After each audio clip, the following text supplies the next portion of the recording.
Christ says, "If I am lifted up from the earth, I will draw all people to myself." We hear this biblical watchword from John 12 in the week after Ascension Day.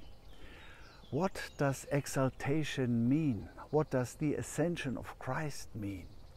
The story of Christ's ascension is certainly not an elevator story, even if art history has always seen Christ ascending into the clouds. It is simply an attempt to convey to our senses that Christ is no longer there in flesh and blood, but is nevertheless still present. That was a central assurance for the disciples back then, and it is just as central for us today. "You can no longer touch me," says Jesus, "but my force field remains with you.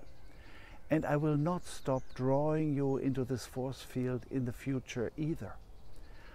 I need this promise right now.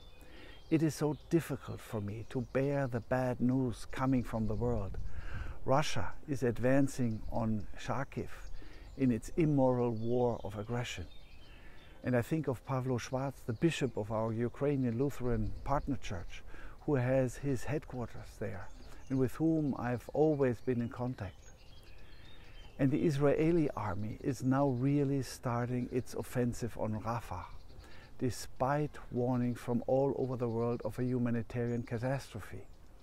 The danger for the Israeli hostages is only getting greater, and even more the desperation of the people in Gaza.